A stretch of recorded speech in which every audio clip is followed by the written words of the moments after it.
السلام علیکم معزز طالبات، امید آپ خیریت سے ہوں گے۔ میں بھی الحمدللہ بالکل ٹھیک ہوں۔ تو آئیے آج ہم شروع کرتے ہیں اللہ کے حکم سے سورۃ البقرہ۔ اس کی ہم آیت نمبر 1 سے اس کا ہم ترجمہ شروع کریں گے۔ تو آئیے ہم سبق کو شروع کرتے ہیں۔ بسم اللہ الرحمن الرحیم۔ اگر آپ ہاؤس وائف ہے تو یہ آپ کے لیے قرآن سیکھنے کا اور آگے سکھانے کا ایک بہترین موقع ہے۔ آپ اپنے وقت سے فائدہ اٹھائیں، اپنی زندگی کو غنیمت سمجھیں اور قرآن سیکھ کے اسے صدقہ جاریہ بنائیں، اپنے لیے بھی، اپنی اولاد کے لیے بھی، سب کو سکھائیں جس پر آپ کی طاقت ہے ان کو سکھانے کی۔ جی، الف لام میم یہ حروف مقطعات میں سے ہے۔ حدیث پاک میں آتا ہے کہ حروف مقطعات اللہ اور اس کے رسول کے درمیان جو ہے نا ایک راز ہے، اس کا ترجمہ کسی کو بھی معلوم نہیں، یہ صرف اللہ کو معلوم ہے۔ ذالک الکتاب، یہ کتاب لا ریب فیہ، اس میں کوئی شک نہیں ہے، یعنی یہ جو قرآن ہے اس قرآن میں کسی طرح کا کوئی شک نہیں ہے، یعنی اس میں جب سے اللہ تعالیٰ نے اسے نازل کیا اس کے اندر کوئی رد و بدل نہیں کر سکا، نہ اس کے احکامات کے اندر اور نہ ہی اس کی زبر زیر کے اندر، کیونکہ پہلے جتنی بھی الہامی کتابیں تھیں وہ بعد کے لوگوں نے ان کو تبدیل کر ڈالا تھا، لیکن اللہ تعالیٰ نے اس قرآن کی حفاظت کی خود ذمہ داری لی۔ ایک جگہ آتا ہے اِنَّا نَحْنُ نَزَّلْنَا الذِّكْرَ وَإِنَّا لَهُ لَحَافِظُونَ، بے شک ہم نے قرآن کو نصیحت بنا کے نازل کیا اور ہم اس کی حفاظت کرنے والے ہیں، اور اللہ نے اپنا وعدہ سچ کر دکھایا ہے۔ ہدی للمتقین، یہ ہدایت ہے للمتقین، پرہیزگاروں کے لیے۔ متقین اسم فاعل کا صیغہ ہے، پرہیزگار جو ڈرتا ہے۔ قرآن کس کے لیے ہدایت ہے؟ پرہیزگاروں کے لیے ہدایت ہے۔ جو اللہ سے ڈرے گا وہی قرآن اسی کو رہنمائی دے گا اور اسی کی قرآن رہنمائی کرے گا۔ اگر ہم جس طرح کی بھی رہنمائی لینا چاہتے ہیں تو قرآن ہمارے لیے ایک سیدھا راستہ ہے۔ الذین، وہ لوگ، الذین اسم موصول کا صیغہ ہے، یؤمنون، جو ایمان لاتے ہیں، یؤمنون فی المضارع کا صیغہ ہے جمع مذکر غائب سے، بالغیب، بن دیکھے، وہ لوگ جو ایمان لاتے ہیں بالغیب، بن دیکھے، وَيُقِيمُونَ الصَّلَاةَ، اور وہ نمازوں قائم کرتے ہیں۔ اچھا، ایک ہوتا ہے نماز پڑھنا، ایک ہوتا ہے نماز کو قائم کرنا۔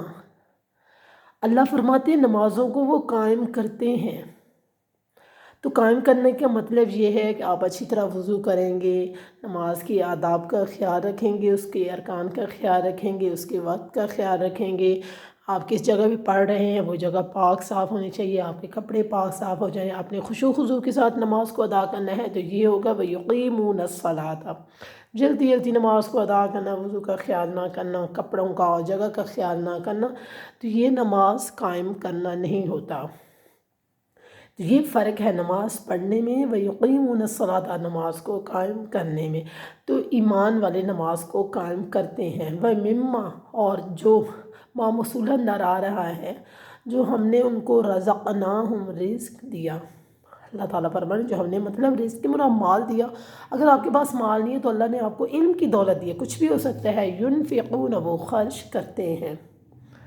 اگر اللہ نے آپ کو مال دیا ہے تو آپ اس میں سے خرچ کریں، صدقہ خیرات دیں، اپنے رشتہ داروں کو دیں، صلہ رحمی کریں، اس کے ذریعے سے، اپنے مال کے ذریعے سے غریبوں کو دیں، مسکینوں کو دیں، ان کا خیال رکھیں گے، اللہ آپ کا بھی خیال رکھے گا۔ ينفقون، وہ خرچ کر دیں۔ اگر آپ کو اللہ تعالیٰ نے مال نہیں دیا لیکن اللہ نے آپ کو کوئی اور صلاحیت دی ہے تو آپ وہ خرچ کریں، آپ وہ خرچ کریں مومنوں پہ، آپ وہ خرچ کریں انسانیت پہ، اس میں ساتھ دیں انسانیت کا۔ اگر آپ کے پاس علم ہے تو آپ اس علم کو پھیلائیں، اس علم کو خرچ کریں۔ والذین یؤمنون، اور وہ لوگ ایمان لاتے ہیں، بما انزل، اس چیز پر، انزل جو اتاری گئی، الیک آپ پر، وما انزل، اور جو اتاری گئی، من قبلک، آپ سے پہلے۔ اللہ اپنے نبی کو مخاطب کر رہے ہیں کہ اہل ایمان کی ایک تو یہ نشانی ہوگی کہ وہ آپ پر اتارے گئے قرآن کی پیروی کریں گے، اس پر ایمان لائیں گے، اور دوسرا جو آپ سے پہلے الہامی کتابیں دوسرے انبیاء پر اتاری گئی تھی وہ اس کو بھی مانیں گے۔ تو یہ ہمارے ایمان کا تقاضا ہے کہ جتنی بھی اللہ تعالیٰ نے آسمانی کتابیں اتاری، تورات، زبور، انجیل، قرآن سمیت، ہم ان کو بھی اسی طرح احترام کریں گے، ہم ان کو بھی اسی طرح اللہ کی مقدس کتابیں مانیں، اگرچہ ان کے اندر لوگوں نے تبدیل کر دی تھی اور ان کے اندر لوگوں نے تحریفیں کر دی تھی، لیکن ہمارے ایمان کا تقاضا یہی کہتا ہے کہ ہم ان کو بھی اللہ کی الہامی کتابیں اور اس کے نبی پر اتری ہوئی کتابیں ہی ہم مانیں گے۔ اولئک علی ہدی، یہی لوگ ہیں علی ہدی، ہدایت پر، من ربہم، اپنے رب کی طرف سے، یہی لوگ ہیں۔ یعنی پچھلی جو ایمان کی صفات بتائی گئی تھیں، اہل ایمان کی صفات کیا ہوتی ہیں؟ ایک تو وہ اللہ پر بن دیکھے ایمان لاتے ہیں، دوسرا وَيُقِيمُونَ الصَّلَاةَ، وہ نمازوں کو قائم کرتے ہیں، مِمَّا، اور اللہ پھر فرماتے ہیں کہ جو کچھ ہم نے ان کو رزق دیا اس میں سے وہ خرچ کرتے ہیں، اور اس کے بعد وہ قرآن پر ایمان لاتے ہیں اور اس کی پہلی الہامی کتابوں پر بھی وہ دل سے ایمان لاتے ہیں۔ تو یہی لوگ ہیں اپنے رب کی طرف سے ہدایت پر، وَأُولَئِکَ، اور یہی لوگ ہیں ہم المفلحون، کامیابی پانے والے۔ فلاح یعنی کامیابی، ہمارے نزدیک کامیابی کیا ہے دنیا کی نظر میں؟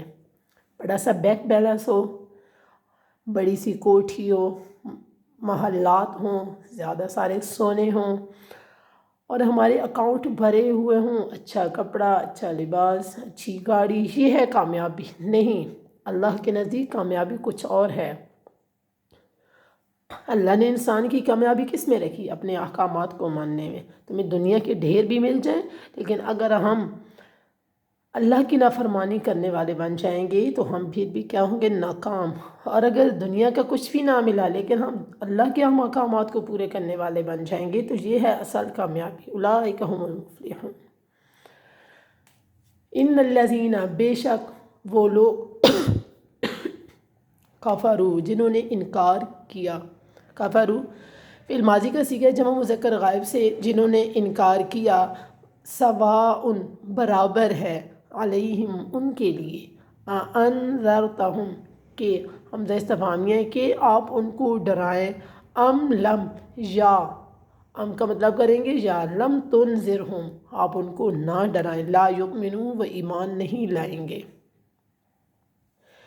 جو انسان کفر میں پڑ جاتا ہے تو اللہ تعالیٰ فرماتے ہیں جو انسان کفر کا ارادہ کر لیتا ہے یا کفر کی دلدل میں پھنس جاتا ہے تو اس کو اے نبی آپ جتنا مرضی ڈرا لیں یا جتنا مرضی جو ہے نا اس کو آپ جنت کی خوشخبریاں، جنت کے نقشے اس کے سامنے کھینچ دیں یا اس کو جہنم سے جتنا مرضی ڈرا لیں یا اللہ کی سزا سے اسے جتنا مرضی ڈرا لیں وہ ایمان نہیں لائیں گے۔ کس لیے نہیں لائیں گے؟